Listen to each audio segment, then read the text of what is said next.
السلام علیکم ورحمۃ اللہ وبرکاتہ۔ ایک ساتھی کا یہ سوال آیا ہے کہ حضرت 16 سیدوں کا روزہ رکھنا یہ کیسا ہے، اور اسی طرح 10 بیویوں کی کہانی سننا، اس کے متعلق بھی حکم فرمائیں کہ کیسا ہے۔ تو آج کی اس ویڈیو میں انشاءاللہ ہم اس مسئلے کی وضاحت آپ کے سامنے پیش کرنے والے ہیں۔ گزارش ہے کہ اگر آپ چینل پر نئے ہوں تو چینل کو ضرور سبسکرائب کر لیں، ویڈیو پسند آئے تو لائک کریں اور اپنے دوستوں کو کلپ ضرور شیئر کر دیں۔ سب سے پہلے ایک بنیادی چیز آپ یہ سمجھ لیجئے کہ روزہ صرف اور صرف اللہ رب العزت کے لیے رکھا جاتا ہے، ٹھیک ہے، کیونکہ یہ خاص ایسی عبادت ہے کہ جو اللہ کے علاوہ کسی اور کے لیے نہیں کیا جا سکتا ہے۔ تو روزہ صرف اور صرف اللہ رب العزت کے لیے رکھا جاتا ہے۔ ہاں، ایسا ہوتا ہے کہ روزہ اللہ کے لیے رکھے اور اس کا ثواب کسی خاص کی طرف منسوب کر دے، اور اس منسوب کرنے والے کی طرف اس روزے کو بھی منسوب کر دیا جاتا ہے۔ اب جیسے 16 سیدوں کا روزہ، تو روزہ تو اللہ کے لیے رکھتے ہیں، لیکن جو ہے اس کا ثواب خاص کی طرف منسوب کر دیا گیا، اس لیے اس روزے کا نام ایسا پڑ گیا۔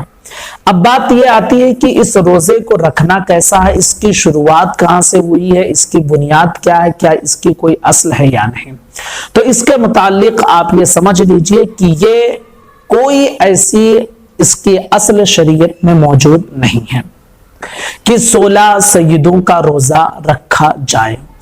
یہ ایک بدعت ہے، اور اس کے متعلق امام ربانی مجدد الفسانی رضی اللہ تعالی مولا تبارک و تعالی عنہ فرماتے ہیں کہ یہ اکبر بادشاہ کے زمانے میں شروع ہوئی ہے یہ خرافات، اور بعض پیروں اور بیویوں کے نام کے روزے رکھے جانے لگے۔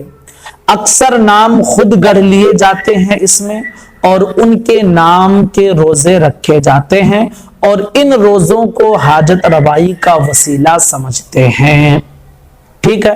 تو یہ جو بنیاد اس خرافات کی 16 سیدوں کے روزے کی جو پڑی ہے، وہ دراصل کیا ہے، اکبر کے زمانے میں پڑی ہے، اور اس وقت کچھ لوگوں نے اس خرافات کی شروعات کی، اور ہر مہینے کی عربی مہینے کی 16 تاریخ کو 16 سیدوں کا روزہ رکھتے ہیں۔ تو اس کی کوئی اصل نہیں ہے، اور نہ ہی یہ کوئی سنت طریقہ ہے، اور اگر آپ نے یہ نیت کر لی کہ خاص میں ان کے لیے روزہ رکھ رہا ہوں تو یہ شرک بھی ہو جائے گا، ٹھیک ہے، کیونکہ روزہ صرف اللہ کے لیے ہوتا ہے، کسی اور کے لیے نہیں۔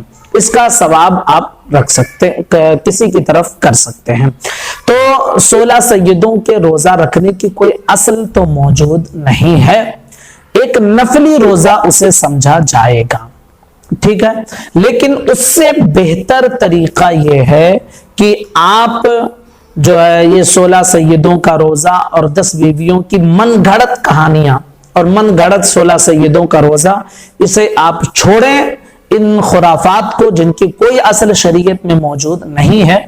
آپ وہ کام کریں جو نبی اکرم صلی اللہ علیہ وسلم کی سنت مبارکہ اور صحیح احادیث سے ثابت ہے کہ حضور صلی اللہ تعالی علیہ وسلم ہر مہینے کی 13ویں، 14ویں اور 15ویں تاریخ کو، عربی مہینے کی 13ویں، 14ویں اور 15ویں تاریخ کو روزہ رکھا کرتے تھے، اور اسی کو ایام بیز بھی کہا جاتا ہے، اس میں حضور روزہ رکھتے تھے۔ اسی طرح حضور صلی اللہ علیہ وسلم ہر پیر کو روزہ رکھتے تھے، اسی طرح ہر جمعرات کو روزہ رکھتے تھے۔ تو یہ 16 سیدوں کی کہانی، جو 16 سیدوں کا روزہ، یہ بالکل من گھڑت چیز ہے، اس کی کوئی اصل نہیں ہے، اور من گھڑت چیزوں کو شریعت میں رائج کرنے کی ضرورت نہیں ہے۔ واقعی وہ نفلی روزہ ہے، لیکن اگر 16 سیدوں کے نام کی طرف ہم اسے منسوب کریں تو ایک غلط ذہن بیٹھتا ہے، اور لوگ ایک غلط رجحان اس کی طرف لے جاتے ہیں، اور آنے والی نسلیں اسے ضروری سمجھنے لگیں گے۔ تو جب اس کی کوئی اصل موجود نہیں ہے تو اسے چھوڑ دینا چاہیے، اور جس کی اصل موجود ہے اسے ہمیں کرنا چاہیے۔ تو 16 سیدوں کا روزہ نہیں رکھنا چاہیے، یہ بدعت ہے، من گھڑت ہے، ٹھیک ہے۔ ہاں آپ نفلی روزہ کسی دن رکھ سکتے ہیں اور اس کا ثواب کسی بھی بیوی یا کسی مرحوم یا کسی ولی کے لیے آپ ایصال ثواب کر سکتے ہیں، وہ ایک الگ مسئلہ ہے، ٹھیک ہے۔ لیکن 16 سیدوں کا یہ جو روزہ اور ایک ٹائٹل دیا جاتا ہے، اس کی کوئی اصل نہیں ہے۔ اسی طرح 10 بیویوں کی کہانی کا جو مسئلہ ہے، تو اس میں بھی اکثر روایتیں، بلکہ جو روایتیں اس میں موجود ہیں سب من گھڑت روایتیں ہیں، اور آپ دیکھیں گے کہ اس کتاب پر اس کو کس نے لکھا، رائٹر کون ہے، لیکھک کون ہے، اس کا بھی پتہ نہیں ہے۔ تو ایسی کتابوں کو سننا، ایسی کتابوں کو پڑھنا کہ جس میں من گھڑت روایتیں ہوں، یہ جائز نہیں ہے۔ ہاں اگر واقعی جو ہے اچھی روایتیں کسی کتاب میں آپ کو مل رہی ہیں، جیسے حضور کی ازواج مطہرات کی زندگی، سیدہ فاطمہ کی زندگی، جو صحیح روایتوں سے ثابت ہے، تو آپ اس کو پڑھیں اپنی محفلوں میں، انشاءاللہ ضرور اس کی برکتیں ملیں گی۔ لیکن جو 16 سیدوں کا روزہ یہ بے اصل ہے، اسی طرح 10 بیویوں کی کہانی جو معاشرے میں رائج ہے، یہ بھی بے اصل ہے اور اس کو بہت زیادہ اہمیت دی جا رہی ہے، خاص کر عورتوں کے درمیان۔ تو اسے چھڑوانا اور چھوڑنا یہ ہماری اور آپ کے سب کی ذمہ داری ہے۔ تو امید کرتے ہیں کہ یہ مسئلہ آپ کا کلیئر ہو گیا ہوگا۔ گزارش ہے اس کلپ کو زیادہ سے زیادہ لوگوں تک پہنچائیں تاکہ سب کو اس کے متعلق صحیح علم اور صحیح پیغام پہنچ سکے۔ السلام علیکم ورحمۃ اللہ وبرکاتہ۔